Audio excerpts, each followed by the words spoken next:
All right, let's dive into the glittering, often kind of mysterious world of fine art. We all see those headlines, paintings selling for 9 figures, and you can't help but wonder, right? Beyond all the spectacle, is art actually a smart place to put your money? Well, today we're going to strip away that mystique and look at the hard numbers. I mean, this is the big question, isn't it? You see a painting sell for a price that could buy a small town, and it's so easy to get swept up in that dream. The dream that art is this surefire path to wealth. But is that incredible upside the reality for most people who invest in art? Or is it just a beautiful illusion, one that's carefully maintained for a very, very select few? Let's find out.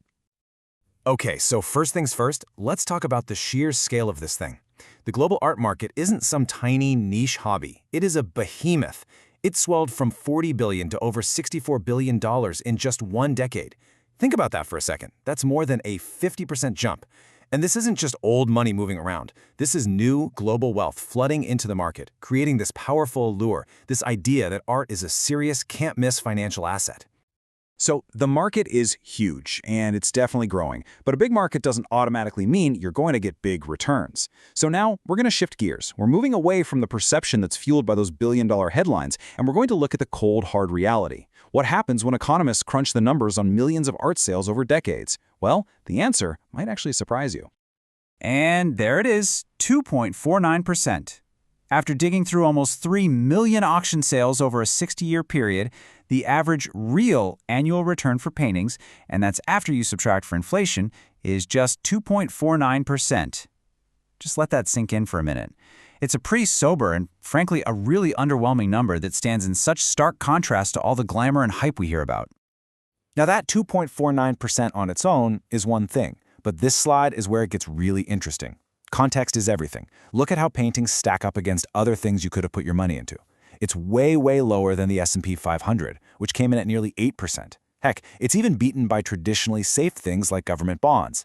And it gets absolutely crushed by other passion assets like fine wine, which posted an incredible 9.74% real return. So the bottom line is pretty clear. Purely from a financial return perspective, paintings have historically been a real laggard.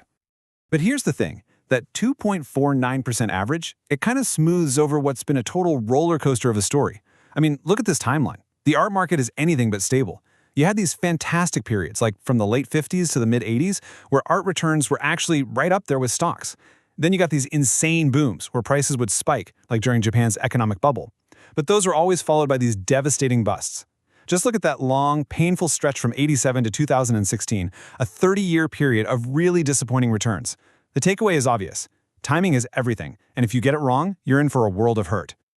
Okay, so if the overall market return is so low and so volatile, how is it that some individual pieces still manage to sell for hundreds of millions of dollars? Well, the price of an artwork isn't just some random number pulled out of a hat. It's actually a pretty complex calculation, and economists have figured out ways to break it down and see what really drives the value. The method they use is called hedonic pricing. Now, I know it sounds super complicated, but the idea behind it is actually pretty simple. Think of it like valuing a house. The total price is just the sum of all its parts, right? The square footage, number of bedrooms, the location, the school district, and so on. Well, in the art world, this model lets us assign a dollar value to things like an artist's reputation, whether a painting is signed, its history, even its size. It helps us kind of quantify the seemingly unquantifiable. And this slide just brilliantly illustrates what those key drivers are. An artist's reputation is everything. Being in that top tier can literally triple a painting's price. Then there's provenance. That's the artwork's documented life story, and it's hugely important. A strong history can add a premium of up to 56%. Even something simple like a signature adds a nice 20% bump. But any doubt about who actually made it, that can slash the value by up to 80%. And the medium it's made of matters a ton. An oil painting is valued over 200% more than a drawing on average. It's really a formula where brand, history, and certainty are king.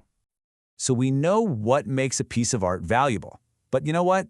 That's only half the story. Now we need to look at where it's sold. Because beyond the characteristics of the art itself, the structure of the art market is a world away from, say, the stock market you might be familiar with. It operates by a completely different set of rules, and not knowing those rules can be incredibly costly. And this just lays out the stark differences. I mean, they're like two different planets. While the stock market is built on transparency and heavy regulation, the art market is famously opaque and very lightly regulated. Selling a stock takes a click of a button. Selling a painting can be the slow, difficult process.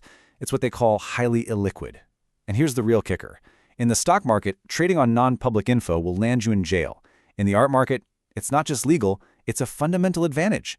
Insiders with privileged information are totally free to use it to their own benefit.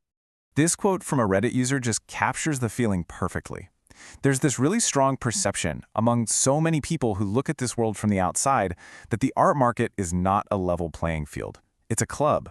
And having access to the right information, the right people, the right opportunities, that's what determines who succeeds. It suggests that value is often just propped up by a consensus among a very small group of influential players.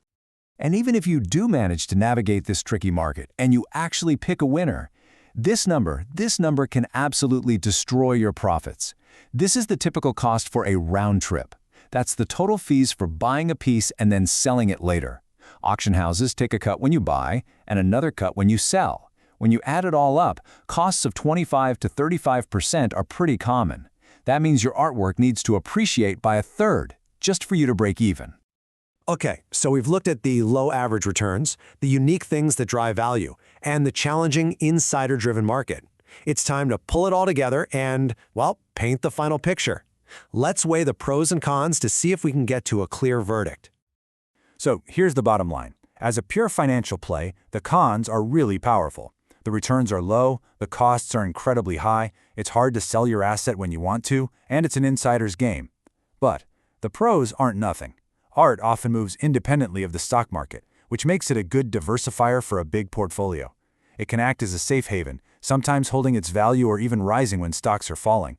And, of course, there's the emotional dividend, the very real, non-financial value you get from just owning and loving a beautiful object.